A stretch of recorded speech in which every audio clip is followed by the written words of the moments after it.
안녕하세요. 김유정입니다. 2024 미국 대선, 경제와 때려야 뗄 수 없는 사이인데요. 이 투표를 하는 투심은 미국인에게 있지만 투자를 하는 투심은 시장 참여자들에게 있겠죠.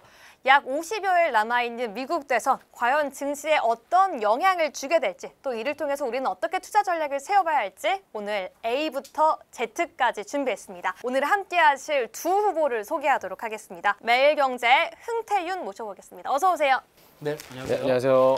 네, 오늘 이렇게 의상을 입고 계신 만큼 우리 태윤 매니저님께서는 트럼프, 그리고 우리 흥태 매니저님께서는 해리스 후보를 대변하시는 것 같은데요. 먼저 인사 부탁드릴게요. 네, 안녕하세요. 엠벨골드 트럼프 매니저입니다. 네, 안녕하세요. 엠벨골드 흥리스 매니저입니다. 네, 사실 늘 대선에서는 누가 경합주에서 흥미를 작용하느냐가 중요하게 작용을 했었는데요. 그렇다면 저희는 그 전에 앞서서 각 후보들이 어떠한 정책의 차이를 가지고 있는지 하나씩 이해해 보도록 하겠습니다. 가장 먼저 두 후보 역시 처음으로 발언을 해줬던 에너지 정책에 대해서 이야기해 보고 싶습니다. 특히나 이 에너지 정책이 극명하게 갈리는 부분이다라고 말할 수 있을 것 같은데요. 이번에는 흥리스 측 먼저 에너지 정책 어떻게 가져가고 있는지 함께 들어가 볼까요? 일단 뭐 에너지 정책이라고 하게 되면은 친환경 에너지 소재를 많이들 적극적으로 활용하겠다. 특히나 풍력이라든지 태양광, 신재생 에너지들에 대한 상용을 전폭적으로 늘려가겠다라고 하는 건데, 어떻게 보면 지금 세계적 글로벌 시대에서는 역시나 환경적인 문제가 가장 심각하게 받아들여지고 있기 때문에 선진국인 미국으로부터 먼저 선발적으로 나서야 된다. 그렇기 때문에 신재생 에너지를 조금 더 활성화하고 좀 더 증폭시키자라고 추세를 가지고 있고요. 앞서 마찬가지로 일단 환경오염에 대해 가장 대두되기 때문에 그로 인해서 에너지 자원에 대한 고갈 문제, 그거에 대해서 해결할 수 있는 방법은 친환경 에너지를 사용하는 게 원천적이다라고 볼 수가 있겠습니다. 그에 따라 가지고 친환경 에너지를 사용하면서 연료전지도 물론 필요하겠지만은 그에 따라 가지고 전기차들도 많이들 활성화시켜서 많이들 생산하려고 하고 정부에서 적극적으로 지원해주는 지원금 제도를 마련해주고 있고, 그 외적으로 수소도 있고 원자력도 있기 때문에 미국에서 많이 활용하고 있는 원자력 발전들도 또 활성화를 또 적극적으로 하겠다라고 밝혔기 때문에 침체되고 있는 분위기를 조금 더 활성화할 수 있지 않을까라고 보고 있습니다. 네, 그럼 혹시 개인적으로 뭐 집안에서나 일상생활에서 이 친환경 에너지 관련된 정책을 좀 몸소 실현하고 있는 부분이 있으실까요? 저는 일단 뭐 실현하고 있지는 않지만요. 생각은 있습니다. 혹시 향후에 전기차로 좀 바꿔볼 생각이 있으실까요? 저도 목숨은 하나이기 때문에 전기차로 바꿀 의향은 있지만 네. 아직은 조금 더 발전이 된다면은 바꿀 의향은 있습니다. 제가 네. 타고 있습니다. 저 트럼프가 하이브리드 타고 있습니다.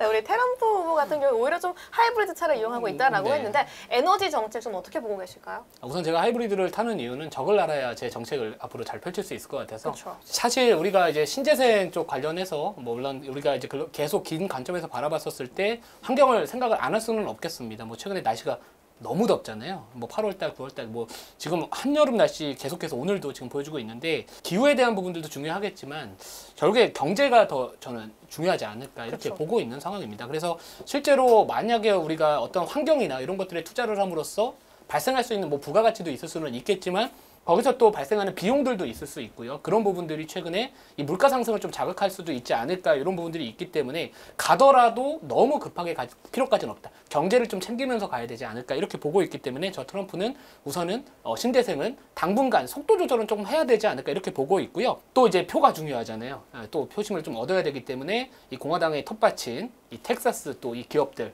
거기서 또 태양광을 선호를 합니다. 그러니까 약간 눈치는 보여요. 그래서 그쪽은 약간은 조금 태양광은 나도 오늘 이제 저죠. 네. 네, 트럼프가 열렬한 이 태양광이 열렬한 팬이다라고 말씀을 드렸던 것도 네. 결국에 같은 논리거든요.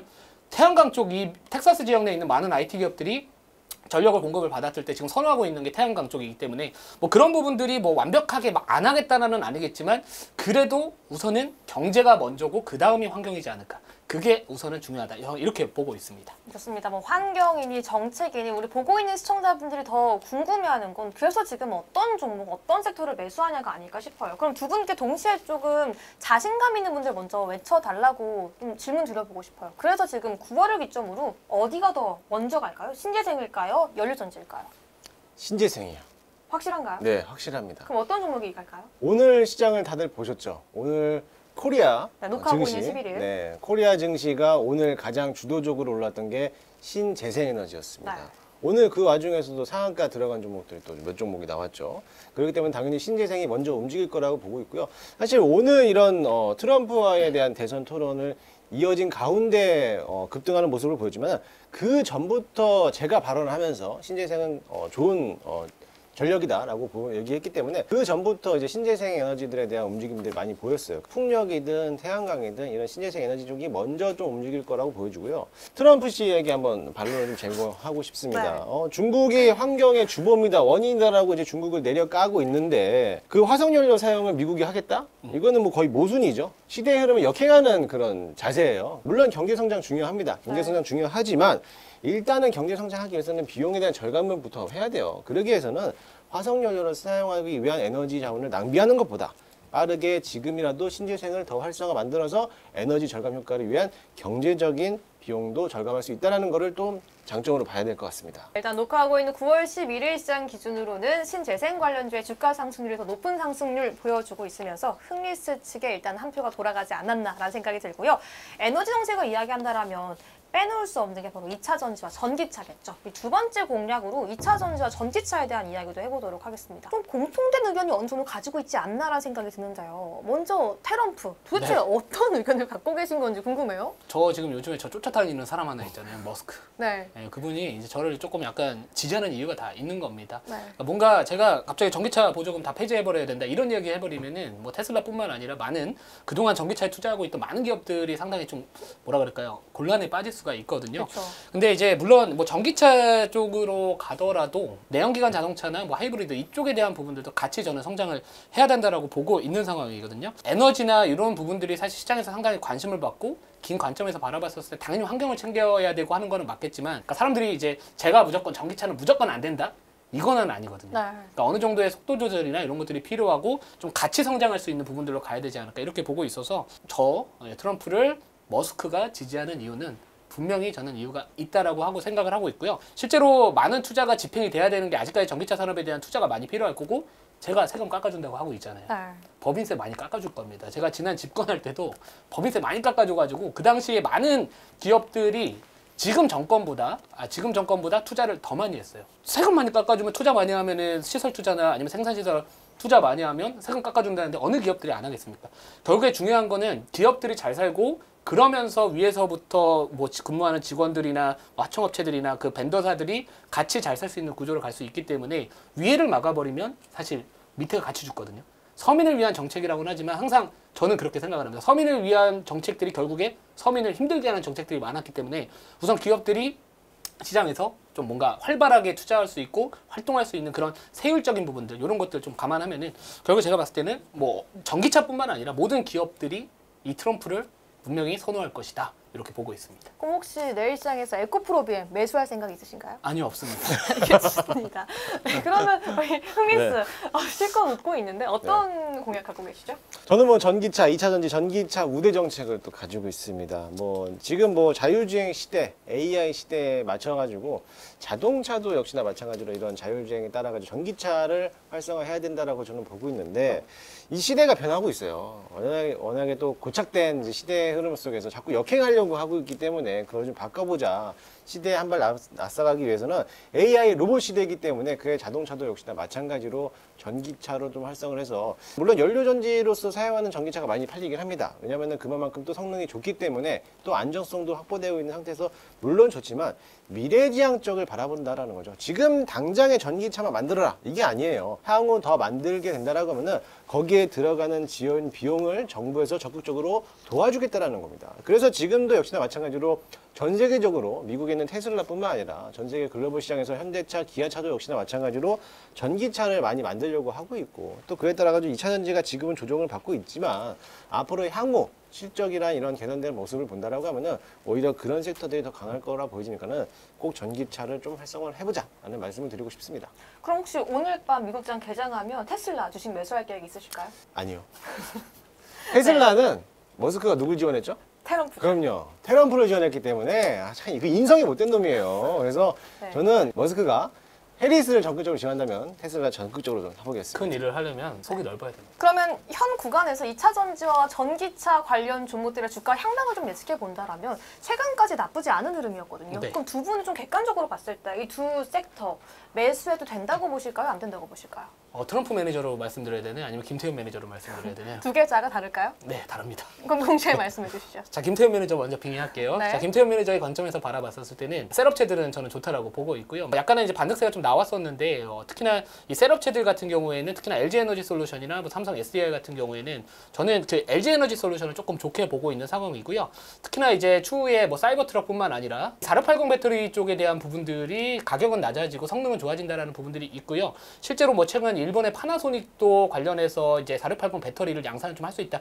이런 이야기들을 했는데 LG 에너지 솔루션도 기술력은 이미 갖고 있고 테스트 이 샘플을 이미 테슬라에다가 공급을 한 상황이기 때문에 지금 이 파나소닉과 LG 에너지 솔루션은 그냥 기다리고 있는 상황입니다. 테슬라가 우리 할 게 하면 바로 생산할 수 있기 때문에 그런 거에 대한 부분들, 수익성 개선에 대한 부분들이 있어서 에코프로나 이런 종목들보다는 우선 셀업체들을 말씀드렸던 거는 추세 전환을 먼저 하는 기업들 보통 셀업체에서 나타난다라고 보고 있고 그 다음에 이제 이런 소재 관련된 종목들이 따라가지 않을까 이렇게 보고 있고요. 실제로 뭐 테슬라 같은 경우에는 최근에 대기 기간 자체가 7월 초만 하더라도 1주에서 4주 정도밖에 되지 않았습니다. 근데 9월 10일 기준으로는 4주에서 6주 정도 된다라는 거는 결국에 수요가 늘어나고 있다. 그러니까 김태훈 매니저의 관점에서 바라봤을 때는 LG에너지 솔루션과 같은 이런 셀업체들은 어느 정도 좀 바닥을 다지면서 추세 전환했다. 이렇게 보고 있습니다. 네, 여기까지만 들어보도록 하겠습니다. 네, 이렇게 LG 엔솔까지 탑픽 종목으로 제시해 주셨고요. 그럼 저희는 빠르게 세 번째 공약으로 넘어가 보시죠. 이거는 주식 시장과 크게 연관을 지어야 되는 게 맞나라는 생각이 들긴 하는데요. 정책적으로 낙태에 대한 이야기도 들어보도록 할게요. 이 녹화 기준 11일 이 대선 토론회에서 이 해리스 후보는 트럼프 후보에게 여자 입장을 좀 대변하면서 너는 낙태에 관해 언급할 자격이 없다라고 이야기를 했고요. 사실 트럼프 후보 같은 경우에는 워낙 보수적인 후보다 보니까 낙태는 살인과 다름없다라는 언급을 해주기도 했어요. 각각의 두 분은 어떤 의견 갖고 있는지 먼저 흥미스부터 말씀해 주시죠. 어떻게 보실까요? 네, 일단 낙태가 살인이다라고 보는 거는 약간 조금 모순적인 얘기이기도 하는데 그 전에 아이를 가진 입장에 대한 여성으로서는 여성에 대한 인권도 존중해야 되고 자기 몸은 자기 스스로 선택할 수 있는 권리가 또 필요하다는 겁니다. 그렇기 때문에 선택의 권리, 자유의 권리를 위해서는 낙태법이 꼭 필요하다라고 좀 보여지고 있는데요. 뭐 물론 모든 여성들이 다 낙태를 하는 건 아니에요. 불필요하게 임신한 상태에서는 내가 아이를 키울 수 없는 그런 경제적인 구조로 간다면은 반드시 어느 정도는 필요한 정책이지 않을까. 뭐 그거에 대해서 쓸데없이 아이를 출산하는 것보다는 오히려 내 몸을 먼저 생각하고 하는 게 낫지 않을까. 성폭력을 당해서 임신을 했다라고 하면은 내가 원치 않아도 임신을 하기 위해서 아이를 키워야 되고 그에 대한 경제를 활동을 또 해야 되는데 나는 그게 싫다라는 거야. 그 나에 대한 자유의 권리를 침해받는 입장이기 때문에 반드시 낙태법에 대한 거는 필요하다라고 보여지고 있습니다. 네, 낙태 필요하다라고 말씀해 주셨는데요. 트럼프 입장도 함께 들어볼까요? 전 고민이네요. 이거 말씀을 잘 드려야 될 것 같은데 이게 네. 괜히 또 저는 이거를 반대한다라고 해버리면 혹시 종교가 있으신가요? 아니 종교는 없는데 전 주식을 믿거든요. 네. 근데 지금 말을 좀 잘해야 될 것 같아요. 근데 혹시나 오해하지는 마시고 저 우선 트럼프에 빙의했다라고 보시면 될 것 같습니다. 네. 결국에 낙태라는 부분들 자체가 뭐 어떻게 보면 막을 수 있는 또 부분들이 좀 있기 때문에 저는 살인 행위라고는 봅니다. 어떻게 네. 보면 이제 태어날 수도 있던 이 생명체 부분들을 뭐 이렇게 하는 부분들이 있어서 말을 조심해야 될 것 같아서 사실 이거는 제가 트럼프에 네. 빙의를 못 할 것 같아요. 네, 우리 솔직히 말씀드릴게요. 네, 우리 본체인 이거는- 태윤 매니저님의 이거는 자아를 빙의가 좀 안 돼요. 네, 지켜드리기 네. 위해서 낙태 관련해서 우리가 좀 볼 수 있는 수혜주가 있다면 뭐가 있을까요? 현대약품이나 명문제약 같은 종목들이 될 수는 있을 것 같은데 사실 이제 이런 종목들을 저는 사실 관련 수혜주로 트레이딩은 너무 단기성이다 이렇게 보고 있거든요. 그래서 오히려 제가 이따가 또 방송에서 다른 수혜주들을 저는 바라보는 게 맞다라고 봐서 뭐 이거는 약간 그냥 단순한 트레이딩으로만 보셔라. 11월 전까지는 살 게 없습니다. 시장 자체가 지수 자체가 막히기 때문에 오히려 그냥 트레이딩으로 적당히 그냥 치고 빠지는 전략 그 정도로만 접근해 볼 만한 업종이지 이걸 갖고서 펀더멘털 투자를 하겠다, 뭐 가치 투자를 하겠다, 성장주 투자를 하겠다 그런 관점에서는 좀 접근하는 방법은 아니기 때문에 그냥 이런 종목이 있구나 정도만 보시면 될 것 같습니다. 좋습니다. 이 관련주까지 함께 들어봤고요. 다음 정책 넘어가 보도록 하시죠. 바로 마리아누아 테마입니다. 사실 국내 시장에서 관련주로 꼽히고 있는 테마가 있긴 하지만 이게 정말 관련이 있는 게 맞는 건가 싶긴 합니다. 먼저 우리 트럼프 네. 마리아누아 테마 관련주 봤을 때 좀 어떻게 공략해봐야 좋을까요? 우리바이오하고 요즘에 이제 화학약품 이런 종목들 보면은 테마성이 되게 짙은 종목들이 시간에 가면 우선은 무조건 약간 의심은 해야 됩니다. 다음날 의심을 해야 되고 특히나 이 11월 전까지는 개인적으로는 물려도 대선 관련된 키워드에 부합하는 테마 내에서 물리는 게 좋거든요. 왜냐하면 대선 토론회에서 이제 해리스 관련된 종목들이 부각을 받고 실제로 이전에 총격 사건이 있었을 때도 또 트럼프 트레이드 관련된 종목들이 수혜를 받았잖아요. 그래서 전반적인 매크로 자체가 지금 워낙 불안정한 모습을 보여주고 있고 상방이 좀 막혀 있는 상황이라면은 뭐 우리바이오도 마찬가지고요. 뭐 이런 뭐 트럼프 트레이드 관련된 종목들도 마찬가지고 오히려 주가가 바닥 구간에 있었을 때 사놓고 이슈 받았을 때 사는 전략이지 이슈를 받았을 때 고점에서 사서 오랫동안 또 물리면 빠져는 나올 것 같습니다만 오히려 달려들 테마는 저는 아니다라고 보고 있어서 항상 이런 종목이 있구나 정도는 무조건 아셔야 됩니다만 떠 있는 상황에서는 피하셔야 된다. 꼭 이렇게 말씀드리고 싶습니다. 사실 이 관련 종목들이 뜨게 된 계기가 이 본인이 네, 대화에 좀 맞아요. 찬성한다라고 의견을 네. 바꾸기도 했잖아요. 여기에 대해 어떻게 보세요? 네, 우선은 이게 원래 이전에 코인 쪽 관련해서는 코인 대통령은 트럼프다라고 언급을 했듯이 해리스가 약간 발을 담그려고 했었거든요. 그러니까 마찬가지로 저도 살짝 발을 담그려고는 하고는 있는데 근데 시장에서 받아들이는 게 중요할 것 같습니다. 오늘 당장은 뭐 장 초반에도 마찬가지고 어제 또 장 끝나고 전일 장 끝나고 마찬가지고 결국에 이 트럼프가 마리아나 관련해서 좀 좋은 이야기를 했다? 약간 우호적인 정책을 좀 펼칠 것이냐 이런 기대감은 있겠지만 실제로 지금 시장에서는 아무튼 마리아나는 해리스다라는 이거에 포커스가 맞춰져 있기 때문에 저는 개인적으로는 이 마리아나 쪽은 그냥 해리스 쪽으로 그냥 바라보시고 가는 게 맞지 않을까 이렇게 보고 있습니다. 좋습니다. 우리 흥리스 네. 이 대마 대통령이 되고 싶으신가요? 대만 대통령이 되는 건 아니고 네. 이게 해리스만 전폭적으로 지원하는 게 아니라 이번에 트럼프도 당신도 지지했잖아. 당신도 네. 마리아나 좋아한다고. 생긴 건 마리아나 그런 것처럼 마리아나가 좋은 건 아닙니다. 대마가 좋은 건 아니지만 이제 의약품으로서 사용하게 된다면 어느 정도에 대한 식약품으로도 사용할 수 있기 때문에 또 치료 목적으로서 필요한 효능을 갖고 있기 때문에 반드시 필요한 거라고 보여주고요. 저는 이렇게 보고 싶어요. 물론 이제 테마 형식이기 때문에 이게 뭐 장기적으로 끌고 가는 건 아니겠지만 과거의 바이든 정책에서 정책 책조 중에 하나가 그린 뉴딜이었어요. 그린 뉴딜에서 신재생 에너지 관련된 종목들이 적게는 5배, 많게는 10배까지 올라왔는데 마찬가지로 정책 대선 테마주라고 본다라고 하면은 마리아나가 또 한번 이슈가 부각되기 때문에 마찬가지로 10배 정도는 가지 않더라도 그래도 못해도 한 2~3배 정도는 가지 않을까. 오늘 같은 시장에서도 오늘 이 토론회 당일 이 시장에서도 마리아나 관련된 종목들이 어제부터 상한가에 들어갔단 말이에요. 그렇죠. 마찬가지로 시장에서 부각을 받았기 때문에 단기 트레이닝 가능하신 분들이라면은 꼭 한번은 소액으로라도 투자 한번 해보자 라도 괜찮아 보이기도 합니다. 네, 트럼프의 입장은 마리아나 관련주 그냥 보기만 하자, 관망하자라고 말씀해 주셨고요. 흥리스 같은 경우에는 마리아나 관련주 소액이라도 투자하자라고 말씀해 주신 점 함께 기억해 보도록 하겠습니다. 그럼 다음 정책도 함께 짚어볼까요? 세금, 특히나 이 법인세에 있어서 굉장히 다른 의견을 갖고 있는데 해리스 후보는 기존 21%에서 28%까지 올리겠다라고 밝혔고요. 예, 트럼프 후보 같은 경우에는 15%로 내리겠다라고 밝혔는데 좀 기업들이 받는 입장과 거기에 따른 주가의 영향이 다를 것 같아요.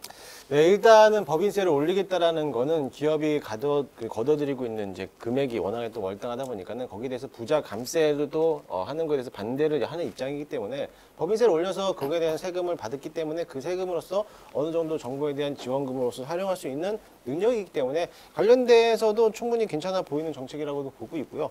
물론 그와 관련돼 가지고 기업에서는 좀 반발력이 좀 심할 수는 있겠죠. 하지만 그게 일시적인 현상이기 때문에 주가에 미칠 영향은 크지 않다라고 보시면 될 것 같습니다. 또 미국 내에서 공장을 짓고 활동하고 있는 우리 기업도 미국 기업들에게 피해가 가지 않을까라는 생각도 동시에 드는데 트럼프 같은 경우는 어떻게 보세요? 세금 깎아줘야지 기업들이 투자를 할 거 아닙니까? 네. 왜냐하면 기업들이 투자하지 않으면은 고용도 줄어들게 될 것이고요. 가뜩이나 뭐 최근에 이제 고용 시장이 둔화가 되면서 침체에 대한 우려감이 확대가 되고 있는 상황이기 때문에 결국에 기업들이 투자를 축소시켜 버리면 피해를 보는 것들은 그 밑에 일하시는 분들이거든요. 그래서 그런 부분들을 바라봤었을 때 제가 이제 실제로 과거에 잠깐 대통령이었을 때 뭐 35%에서 21%로 정책을 낮췄잖아요. 그래서 뭐 지금 이거 관련해서 사실 수혜를 받을 수 있는 업종들은 뭐 산업재나 뭐 아니면 금융업종들 그리고 경기소비재 그쪽에서 좀 주목을 해보시면 좋을 것 같아서 오히려 기업들 투자가 활성화됐었을 때 특히나 저는 대선 이후에 뭐 반도체 종목도 다시 갈 수 있다라고 보는 이유가 뭐냐면 누가 되던 간에 정책 불확실성 이슈가 해소되는 순간 기업들은 투자를 지금 할 거거든요. 게다가 만약 트럼프가 됐었을 때 오히려 세금까지도 깎아주기 때문에 정책 불확실성에 대한 해소뿐만 아니라 이 법인세율 인하에 대한 이런 부분들까지도 같이 공격적으로 투자를 하면서 결국에 그게 다시 한번 경기가 살아날 수 있는 계기가 되지 않을까 이렇게 보고 있습니다. 네, 그렇다면 혹시 법인세 관련해서 좀 수혜주도 꼽아볼 수 있을까요? 네, 뭐 산업재 또는 뭐 금융주들 아니면 경기소비재 관련된 종목들 보시면 좋을 것 같은데 저는 사실 뭐 이런 종목들도 좋다라고 보고 있고 뭐 경기소비재 관련해서도 좋다라고 보는데 오히려 저는 반도체도 나쁘지는 않을 것 같아요. 솔직히 우선은 누가 대통령이 되던 간에 방금 전에 좀 말씀드렸던 부분들이 뭐냐면 지금 우리나라 뭐 반도체 기업들 한국이죠. 그러니까 우리나라는 지금 미국이니까 한국 기업들, 반도체 기업들이나 뭐 많은 2차 전지 관련된 기업들이 지금 투자를 중단을 하거나 잠깐 연기를 하거나 좀 폐지를 하고 있거든요. 정책이 지금 어떻게 변화될지 모르기 때문에 만약 제가 대통령이 되면은 기업들 그동안 받았던 혜택들 자체, 그 당시에 졌을 혜택이 사라질 수도 있기 때문에 오히려 법인세율을 낮춰주면 많은 미국 기업들이 투자를 할 거고 거기에 대한 반사이익도 얻을 수 있는 구조라서 뭐 산업재 보시면 좋을 것 같고요. 뭐 금융재도 마찬가지고 뭐 반도체도 저는 개인적으로는 좀 좋아지지 않을까 이렇게 보고 있습니다. 네, 사실 트럼프 입장에서는 본인이 됐을 때 법인세를 인하하면서 경기를 좀 활성화시킬 수 있을 것이다라고 말씀을 해주셨는데 경기 침체 그렇다면 어느 후보가 달성이 돼야지 당선이 되어야 지금 시장에서 문제가 되고 있는 좀 이 경기 침체가 해소가 될 수 있다라고 보실까요? 사실 저는 해리스에 대한 지지자로서 얘기하자면은 일단은 뭐 해리스가 왜 법인세를 인상을 했을까? 약간 좀 오류가 범하지 않았나? 하지만 뭐 중산층을 위한 제도다라고 보시면 되겠지만은 저도 사실 이쪽 부분에서는 잠깐 좀 이 자리를 이름을 내려놓고 트럼프 쪽에다가 한 표를 좀 던지고 싶습니다. 왜냐면은 이제 네. 아무리 제가 해리스를 좋아하는 편이긴 하지만 법인세를 인상함으로써 이제 어떻게 보면은 이제 자국민에 대한 기업들을 미국 내를 끌어당겨서 미국 내에서 좀 이제 활성화하는 기업들 하자. 그렇게 된다라고 하면은 외국인들에 대한 이제 어떻게 보면 기업의 투자도 더 넓혀질 수 있다라고 보고 있는데 그것보다도 인건비가 싼 외국에다가 설립을 하고 그 단가를 낮추는 제약이 좀 더 필요하지 않을까. 거기에 대해서는 약간 좀 트럼프 쪽에 대한 의견에 저는 좀 공감하는 좀 편입니다. 좋습니다. 결국 네. 주식을 해서 수익을 내야 하는 좀 두 분 매니저님의 자아로 봤을 때는 법인세가 인하하는 게 전반적인 주식시장도 경기 침체를 해소하는 데 긍정적일 수 있다라고 말씀해 주셨습니다. 네, 오늘 이렇게 첫 번째 1부에서는 해리스와 트럼프의 역할로 매경의 두 기둥이죠. 김응태와 김태윤 매니저님께서 함께 해주셨는데요. 그렇다면 오늘 얘기했던 이 몇 가지 섹터 내에서 좀 가장 큰 토픽을 하나씩 골라주신다면 어떤 종목을 좀 보면 좋을까요? 종목으로 말씀을 좀 드리면은 저는 방산. 방산. 네, 방산주 중에서 현대로템을 말씀을 드리고 싶은 게 현대로템 같은 경우에는 여러 가지 좀 모멘텀이 좀 있고요. 많은 뭐 이런 방산이라고 한다면 뭐 LIG 넥스원도 있을 수 있고 뭐 하나 에어로스페이스, 뭐 현대로템 이외에도 뭐 S&T 다이나믹스 이런 많은 방산 기업들이 좀 있겠지만 우선은 현대로템 같은 경우에는 이런 동종 업계 내에서 이 멀티플 자체가 좀 부담스럽지 않다라는 그 장점도 있을 뿐더러 만약에 또 트럼프 제가 만약 대통령이 됐었을 때는 어차피 외국에다가 뭐 나토도 마찬가지고 돈 달라고 할 거거든요. 방위분담금 요구할 거면 그 지역 내에서 투자가 활성화될 수 있어서 뭐 현대로템과 같은 이런 방산주들도 다시 한번 그 흐름에 좀 잘 타지 않을까 이렇게 보고 있습니다. 네, 현대로템 제시해 주셨고요. 흥리스 같은 경우에는 우리가 시청자분들이 공략해 본다라면 대선 관련주 어떤 종목이 탑픽일까요? 대선 관련주에서 잠깐 좀 장기적으로 본다라고 하면은 저는 신재생에너지 중에서 이제 풍력 관련된 기업, CS 윈드를 보고 있는데 풍력 발전 그리고 윈드 타워를 생산하고 있는 기업이고 또 최근 들어서 베트남에다가 또 해외 매출을 또 가지고 있고 또 해외적인 글로벌 시장에다가 또 수출하고 있는 기업이기 때문에 실적도 이제 슬슬 이제 턴어라운드 시작한다라면은 저점에서부터 지금 매수할 수 있는 기회가 되지 않을까라고 보고 있습니다. 좋습니다. 두 분의 각각 탑픽까지 함께 들어봤습니다. 2024 미국 대선 수혜주를 찾아라 1부 함께 해주신 여러분 모두 감사합니다. 저희는 내일 이 시간 대선 수혜주 2부로 돌아올 테니까요. 내일도 더 재밌고 유익한 정보로 찾아올 테니 많은 분들 함께 해주시기 바라겠습니다. 많은 관심 부탁드리겠습니다. 안녕!